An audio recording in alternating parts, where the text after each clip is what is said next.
नाज़रीन, हमारे साथ मौजूद हैं साबिक वफाकी वज़ीर फवाद चौधरी साहब। आइए उनसे गुफ्तगू करते हैं। अस्सलाम वालेकुम फवाद साहब। वालेकुम सलाम जी। फवाद साहब, इतने मायूस क्यों बैठे हुए हैं? कुछ तो बोलिए। नहीं अली साहब, मायूसी तो कोई नहीं है, बस आप सुनाएं, ठीक ठाक हैं, खैरियत से हैं? जी अल्हम्दुलिल्लाह, बच्चों की सुनाएं, ठीक हैं? अल्लाह के शुक्र। सर अगर बच्चों का ही हाल चाल पूछना था तो टेलीफोन पे ही पूछ लेते। वाद साहब, अगर कोई मसला है तो मुझे बताएं, मेरी बड़ी सलामत है लोगों से। यार मसला क्या होना है, कोई ऐसी बात नहीं है, शुक्र है अल्लाह का। आप लोग सुनाएं, ठीक ठाक हैं? जी जी अल्हम्दुलिल्लाह। देखिए अली साहब, बात यह है कि हालात ऐसे हैं कि आमतौर पे तो मैं ज्यादा बात नहीं करता, बल्कि च्युइंगम चबाता रहता हूँ, वाह। ताकि जबड़ों को एहसास होता रहे कि उन्होंने रेस्ट मूड पे नहीं जाना। मुझे किसी भी वक्त मुंह खोलने की जरूरत पड़ सकती है, जैसे पीटीआई के मौजूदा हालात ने मजबूर कर दिया है कि यहाँ चुप नहीं रहना, यहाँ चिंगम चबाने से ज्यादा बोलना जरूरी है। तो बोले क्यों नहीं बोलते? नहीं बोलूंगा इंशाल्लाह, और कफन फाड़ के बोलूंगा। पीटीआई की आदत से आपको बहुत सी शिकायत हैं। देखें अली साहब, मैंने तो बानी पीटीआई को कहा था कि इस टीम के साथ कामयाबी का मौका तो बिल्कुल सिफर है। इस टीम के साथ सियासत करना तो बिल्कुल ऐसे ही है कि आप स्विमिंग पूल का कॉस्ट्यूम पहन के तो क्रिकेट खेलने चले जाएं, या आप किसी बारात में जाके तो बैंड डालने शुरू कर दें। बड़ी अजीबोगरीब पीटीआई की टीम सामने आ गई है। हम लोग तो इनको जानते ही नहीं। इनके साथ तो सियासत करना ऐसी ही है जैसे आप दादाजी की फौतगी पे ढोलकी और ख्वाजा सरा लेके पहुंच जाएं, या आप चावलों का जर्दा रंग निकालने के लिए उसमें चाय की पत्ती डाल दें, या आपके कंप्यूटर का माउस खराब हो जाए तो आप एक जिंदा चूहा पकड़ के उससे कंप्यूटर चलाने की कोशिश करें। फवाद साहब आज तो ज्यादा ही तपे हुए हैं आप। और नहीं जी, इनका क्या ताल्लुक है सियासत के साथ? ये तो ऐसे लोग हैं जैसे किसी शादी के ऊपर दुल्हन का कोई कजन आया हो और लड़के वाले और लड़की वालों की लड़ाई हो जाए, बारात वापस चली जाए और वो जो कजन आया हुआ है उसकी लॉटरी निकल आए, निकाह उसका हो जाए।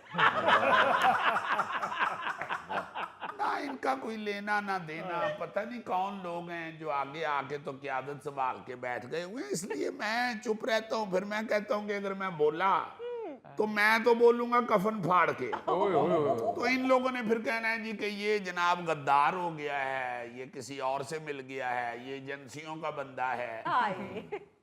भाई बात जो सामने नजर आ रही है वो तो मैं करूंगा, हाँ जी, उस पे तो मैं नहीं हटूंगा। आप खुद बताइए अली मुमताज साहब, आप भी माशाल्लाह अब सीनियर सहाफी हैं, वैसे ही आपकी शक्ल माशाल्लाह 8वीं क्लास के बच्चे जैसी है। वैसे तो आप बड़ी देर के प्रोग्राम कर रहे हैं। आप खुद बताएं, इनमें से आप कितने लोगों को जानते हैं? ये अभी बानी पीटीआई अंदर हुए हैं, जेल हुई है उनको, तो ये सारे ऐसे बाहर निकल आए हैं जैसे बरसात में निकी निकी डंडियां नहीं बाहर आती। और सुबह सुबह आप उठ के बाहर निकलें तो वो आगे सारी गड़ैंगड़ैं कर रही होती। फवाद साहब, अब इतनी भी गई गुजरी की आदत नहीं है यार। इतनी गई गुजरी है, बल्कि गुजर गई हुई है। जैसे कहते नहीं है कि नानी अम्मा तो पिछले साल ही गुजर गई थी, वैसे ये भी गुजर गए हुए हैं। ये पता है किस किस्म के लोग हैं? अचानक किसी अस्पताल के दौरे पे वजीर सेहत आ जाए तो इस तरह के बंदों को फटाफट बेड पे लिटा के मरीज बना लेते हैं। ये अली मुमताज साहब ये 12वें नहीं, 14वें भी नहीं, 15वें 16वें खिलाड़ी हैं जिन्हें सिर्फ पानी पिलाने के लिए रखा होता है। ये तो पानी पिलाने के लिए अंदर आए हैं, बैट्समैन ने इनको कुल्ली करने के लिए बैट पकड़ाया, इन्होंने बैटिंग शुरू कर दी। फवाद साहब, पार्टी को तो चला रहे हैं ना? खाक चला रहे हैं, खामखा अपने आप को ड्राइवर समझना शुरू हो गए हैं। ऐसे ड्राइवर को बस स्टार्ट करके सिर्फ ड्राइविंग सीट पे इसलिए बिठाया जाता है कि सवारियां जल्दी जल्दी बीच में बैठ जाएं, उनको महसूस हो कि ड्राइवर आ गया है। जब बस फुल हो जाती है तो ऐसे बंदे को ड्राइवर आगे उतारता है और खुद बस चलाता है। वाद साहब, अगर आपको पीटीआई का इतना ही एहसास है, आप समझते हैं कि ये बड़ी माड़ी की आदत है, तो आप वापस पीटीआई में क्यों नहीं आ जाते? ओ जी, मैं इसलिए नहीं वापस आ सकता कि मेरे पास 50 करोड़ नहीं है। वरना दे के पीटीआई में वापस आ जाता। मैंने तो ऑफर भी की थी कि फिलहाल आप 150 रख लें, बाकी मैं दे दूंगा। 50 करोड़ में से सिर्फ 150 रख ले। गौरी साहब, जो पार्टी के हालात हैं फिलहाल इनको थोड़े कोई बहुता समझना चाहिए। मैंने तो कहा है बाकी आहिस्ता आहिस्ता किस्तों में दे दूंगा। नहीं माने फिर मैंने फिलहाल पार्टी से बाहर रहने का इरादा किया। फवाद साहब, आपको वापस लाने के लिए इनको तो 50 करोड़ पल्ले से खर्चने चाहिए। देखे ना, ये होती है विजडम वाली बात। अल्लाह जानता है गोगा जी, अगर इन्फेक्शन का डरना होता तो मैंने आपका माथा चूम लेना। आजकल बरसात है ना, जरा एहतियात करनी चाहिए। गोगा आप भी नहीं किसी ਨੂੰ ਮੱਥਾ ਚੁੰਮਣ ਦਿੰਦਾ ਜੀ ਆਪਣਾ। क्यों जी? ਇੱਕ ਬਦਤਮੀਜ਼ ਫੈਨ ਇਹਦਾ ਮੱਥਾ ਚੁੰਮਦਿਆ ਇਹਨੂੰ ਟੱਕਰ ਕੱਟ ਮਾਰੀ। ओहो, विग तो नहीं सी पाट गई? ਚੌਧਰੀ ਸਾਹਿਬ, ਤੁਸੀਂ ਮੇਰੇ ਮੱਥੇ ਦਾ ਪੁੱਛੋ ਕਿ ਇਹ ਤਾਂ ਨਹੀਂ ਸੀ ਪਾੜ ਗਿਆ, ਤੁਸੀਂ ਵਿਗ ਦਾ ਪੁੱਛਣ ਡਏ। यार तेरे मथे नालों तेरी विग महंगी है। क्योंकि गोगा साहब पाटे मथे नूं ते टांके लग जाते जे, विग पाड़ जाए तो इनू नहीं जे लगते। फवाद चौधरी साहब, अब काफी हो गई है, मेरी तरफ जरा तवज्जो फरमाइए। जी जी, मैं तो आपसे बात करने के लिए आया था। ये तो फिर दोस्त हैं पुराने, इनसे भी मुलाकात हो गई। उनकी बातों में ना वो वरगला रहे हैं आपको। मुझे ये बताइए कि शेख वकास अकरम साहब पाकिस्तान तहरीक इंसाफ के रहनुमा हैं, उन्होंने आपके खिलाफ 1 अरब रुपए हर्जाने का दावा दायर कर दिया है। ਓਏ ਹੋਏ ਹੋਏ 1 ਅਰਬ ਰੁਪਈਆ ਇਹ ਚ 50 ਵਾਲੇ ਕਿੰਨੇ ਹੋਣਗੇ? गौरी साहब, उन्हें दावा कीता है, छटा नहीं मारिया। आज ये है अली मुमताज साहब कि उनको ये 1 अरब का नहीं दावा करना चाहिए था, 10-15 अरब का करना चाहिए था। अच्छा। मेरा ख्याल है उनको मेरे बारे में किसी ने सही गाइड नहीं किया, वरना उन्हें पता होता कि मैं तो जिस दुकान से पान सिगरेट लेने जाता हूँ ना जी, वो बिल मेरे आगे रखे तो मैं उसे कहता नहीं यार तेरे को लोग लेने ने, तू तो अपना भरा है। लिहाजा देखें, मैं तो अपनी बात पे कायम हूँ जी।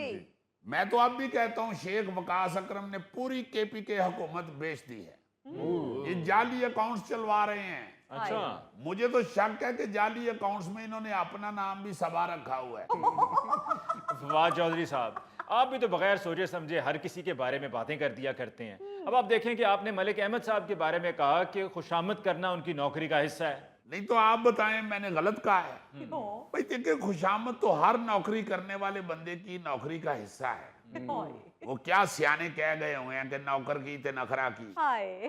मलिक अहमद खुशामद नहीं करेगा तो और क्या करेगा? उसे तो कोई और काम भी नहीं आता। वो क्या अकबर अलाहाबादी का शेर है, हम क्या कहें अहबाब क्या कारे नुमाया कर गए, बीए हुए नौकर हुए पेंशन मिली फिर मर गए। बस इसमें ये इजाफा कर लें, जो घास उनको डाली थी वो सर झुका कर चर गए। वैसे बानी पीटीआई के बाद आपको पार्टी का सरबराह होना चाहिए था।